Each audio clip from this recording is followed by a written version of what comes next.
Hello friends, वैद IAS के online platform पर आप सभी का स्वागत है। आज की जो सबसे बड़ी न्यूज आ रही है वो है कि नोबेल प्राइज फॉर फिजियोलॉजी और मेडिसिन 2024 ये डिक्लेयर कर दिया गया है और इस बार के नोबेल पुरस्कार विजेता हैं विक्टर एम्ब्रोस और गैरी रुकुन। ये दोनों को जो नोबेल पुरस्कार मिला है वो that is discovery of micro RNA. विशेष तरह के आरएनए मॉलिक्यूल होते हैं जिनका प्रयोग जो है कोशिका अपने भीतर की जो प्रक्रियाएं हैं उनका रेगुलेशन करने के लिए, उनको कंट्रोल करने के लिए करती है। ये बेसिकली आपके एक तरह से कह सकते हैं सेल में लगे हुए स्विचेस हैं और किस तरह से ये स्विचेस बनते हैं और किस तरह से ये स्विचेस जो हैं, ये माइक्रो आरएनए है, कंट्रोल स्विच जिनको आप किल स्विच भी कह सकते हैं, वो किस तरह से सेल के अंदर की मशीनरी को कंट्रोल करते हैं। यही इन दोनों की रिसर्च का मेन फीचर रहा है और इसी रिसर्च की वजह से इन दोनों दैट इज गैरी रुकुन और विक्टर एम्ब्रोस, ये दोनों हमारे साइंटिस्ट हैं अमेरिका के और इनको इस वर्ष का नोबेल पुरस्कार फिजियोलॉजी और मेडिसिन का मिला है। तो ये दोनों जो वैज्ञानिक एक बहुत बड़ी प्रॉब्लम जो है, जो बायोलॉजी की है, जो फिजियोलॉजी और मेडिसिन की जो सब एक बहुत बड़ी प्रॉब्लम रही है कि हमारे शरीर में डीएनए या डीऑक्सीराइबो न्यूक्लिक एसिड जिसको हम जेनेटिक मटेरियल भी कहते हैं वो सभी कोशिकाओं में एक जैसा होता है। 100% आइडेंटिकल डीएनए सारी की सारी कोशिकाओं में पाया जाता है, लेकिन कोई कोशिका जो है डिफरेंट तरह से काम करना शुरू कर देती है जबकि दूसरी कोशिकाएं अलग तरह से काम करती हैं।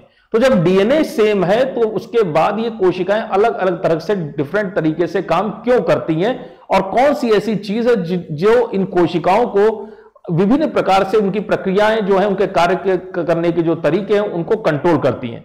तो इन दोनों ने एक विशेष प्रकार के आरएनए की खोज की और उसका नाम है माइक्रो आरएनए, जिसको हम शॉर्ट में एमआई, माइक्रो मतलब एमआई और RNA that is ribo nucleic acid जो कि कमांड मॉलिक्यूल होता है सेल के अंदर का, उसकी खोज इन्होंने की और वो किस तरह से काम करता है। इस खोज को करने के लिए इन दोनों ने, ये खोज इंटरेस्टिंग बात है 1993 में कर दी गई थी और नोबेल पुरस्कार इनको 2024 में आके मिला है।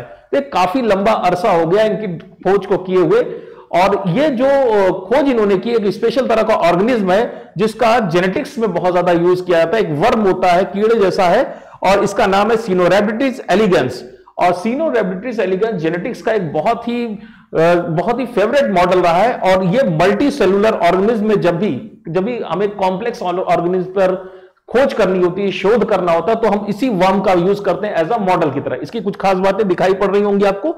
ये पहली खास बात है कि ये ट्रांसपेरेंट है, मतलब इस वर्म के अंदर जो सेल्स हैं या इसके अंदर की जो शारीरिक प्रक्रियाएं हैं, जो अंग किस प्रकार से काम कर रहे हैं, उनमें अगर कोई बदलाव आता है तो उसके लिए आपको वर्म को काट करके उसके अंदर नहीं देखने की जरूरत है, आप बाहर से भी उसको ऑब्जर्व कर सकते हैं। तो इसका इंटरनल और एक्सटर्नल दोनों को ऑब्जर्व करना आसान है।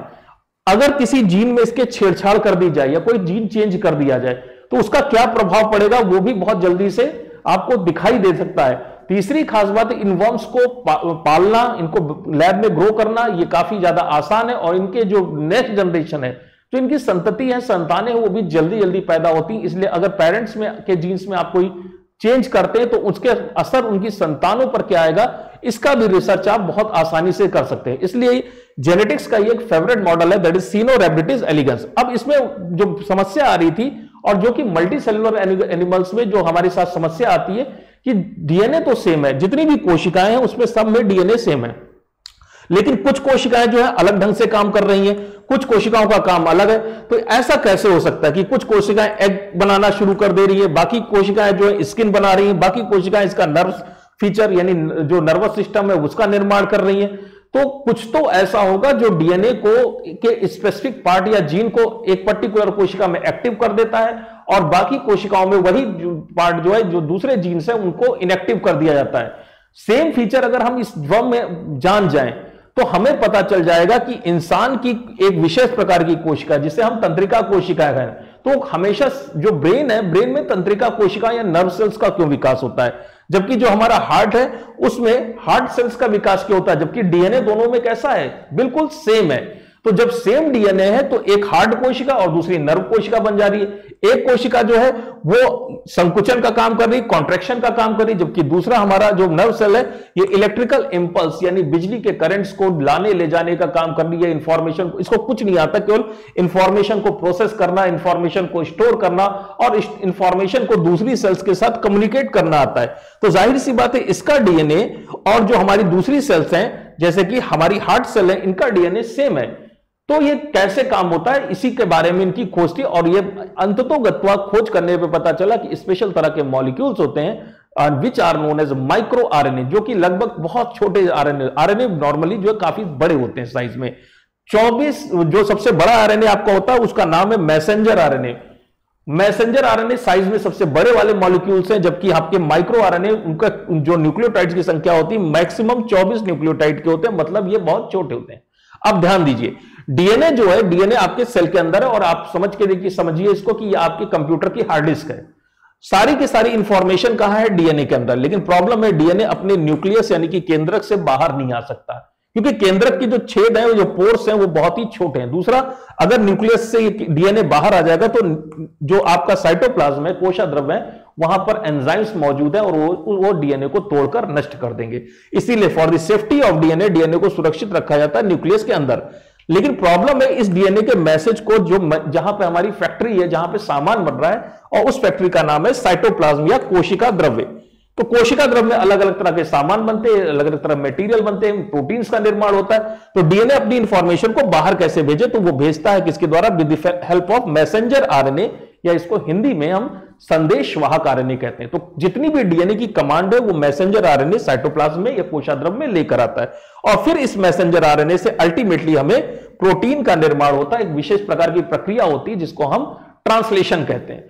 तो अगर आपका जो डीएनए है, डीएनए आपका सेम है, उसमें कई सारे जीन है, जैसे कि यहां पे G1, ये जीन है G2, ये है G3 और ये है G4। 4 तरह के जीन है डीएनए में, और सभी कोशिकाओं में यही डीएनए है। लेकिन अगर आपका G1 एक्टिव होगा, जीन नंबर 1 एक्टिव होगा, बाकी सारे जीन इनएक्टिव बने रहेंगे, तो ऐसी स्थिति में ये कोशिका जो है नर्व सेल या तंत्रिका कोशिका में विकसित हो जाएगी। अगर G1 और बाकी सेल जीन्स को हम इनएक्टिव कर दें और केवल कौन सा जीन एक्टिव रखें, G2, तो यही कोशिका अब मसल सेल्स में कन्वर्ट हो जाएगी। अगर हम G3 को एक्टिव करें और बाकी सारे के सारे जीन्स को इनएक्टिव कर दें, तो यही कोशिका अब स्किन सेल में, और इसी तरह से अन्य प्रकार की कोशिका WBC वगैरह में परिवर्तित हो जाएगी। यानी सेम कोशिका है और अलग अलग तरह की कोशिकाओं में वो परिवर्तित हो सकती है। ये किस बात पे डिपेंड करता है कि उस डीएनए में, उस कोशिका के अंदर मौजूद डीएनए का कौन सा जीन एक्टिव है। तो बाकी के जितने भी जीन से उनको इनएक्टिव करने का जो तरीका होता है उसका नाम है माइक्रो आरएनए। होता यह है कि जिस भी जीन को एक्टिव करना है, उस जीन को तो हम एक्टिव करने के लिए उसके एमआरएनए को बनने देते हैं, लेकिन बाकी के जितने भी जीन्स एमआरएनए बनाकर कोशिका में छोड़ रहे हैं, इन सारे एमआरएनए को हम काटकर नष्ट कर देते हैं with the help of special kind of RNA, that is micro RNA.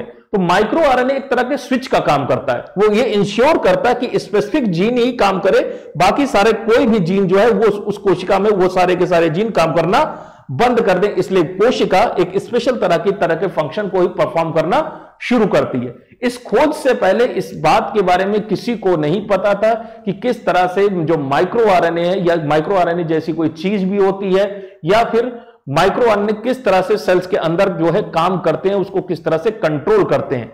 अब ये माइक्रो आरएनए के ऊपर रिसर्च में इतना बड़ा नोबेल पुरस्कार मिल भी क्यों गया, हमें थोड़ा थोड़ा तो पता चला कि हाँ भाई, एक पर्टिकुलर सेल है, वो जीन जो है एक्टिव होगा तो वो उसी तरह की सेल बन जाएगी। इसका हमारे और आपके जीवन पे क्या असर पड़ेगा, तो ध्यान देने लायक बात है। अगर माइक्रो आरएनए मान लीजिए ठीक ढंग से ना बने, तो क्या होगा कि सारे के सारे जितने भी जीन है वो लगभग एक जैसा काम करना शुरू कर देंगे। या यह भी हो सकता है कि जिस पर्टिकुलर जीन को एक लिमिटेड अमाउंट में प्रोटीन बनाना है, मान लीजिए सेल डिवीजन के लिए, कोशिका विभाजन के लिए उसे प्रोटीन बनाना है, तो वो जरूरत से ज्यादा मात्रा में उस प्रोटीन का निर्माण करना शुरू कर देगा, या वो सेल जरूरत से ज्यादा डिवाइड करने लगेगी।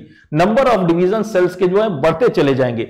अगर नंबर ऑफ डिवीजन बढ़ते जाएंगे तो इसी प्रक्रिया को हम कैंसर कहते हैं। यानी कि अगर जिन लोगों में यह देखा गया है कि जिन लोगों में माइक्रो आरएनए का प्रोडक्शन सामान्य से कम हो रहा है या नहीं हो रहा है, या उनके माइक्रो आरएनए में म्यूटेशन या इस तरह के बुरे परिवर्तन हो गए जिसकी वजह से उनका माइक्रो आरएनए काम नहीं कर रहा है, तो बहुत सारे प्रकार के मैक्सिमम कैंसर जो है वो माइक्रो आरएनए उनका गड़बड़ हो जाता है, ठीक से फंक्शन नहीं कर पाता, इस वजह से पैदा होते हैं।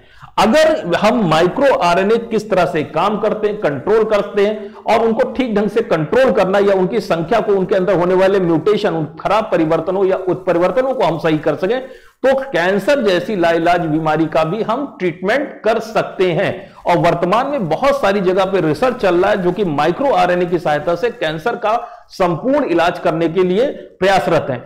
इसलिए मानव जाति के लिए, चाहे वो कैंसर हो, चाहे वो डायबिटीज हो, चाहे वो अपर रेस्पिरेटरी ट्रैक्ट इंफेक्शंस हो, अलग अलग तरह की बहुत सारी बीमारियां हैं जिनकी असली जड़ जो है वो ये है कि माइक्रो आरएनए आपका ठीक नहीं काम करता। इसलिए या तो जीन जरूरत से ज्यादा एक्टिव हो जाता है या जरूरत से कम एक्टिव हो पाता है या काम करता ही नहीं, और इस वजह से जो है व्यक्तियों में विभिन्न प्रकार की बीमारियां आती हैं। इसी कुछ चीज को देखते हुए नोबेल कमेटी ने इस साल का फिजियोलॉजी और मेडिसिन का जो नोबेल प्राइज है वो माइक्रो आरएनए की डिस्कवरी के लिए इन दोनों वैज्ञानिकों को दिया है। तो आज की जो वीडियो लेक्चर था उसमें हम लोग यहीं तक रहेंगे और फिर मुलाकात करेंगे नेक्स्ट लेक्चर में। तब तक के लिए थैंक यू।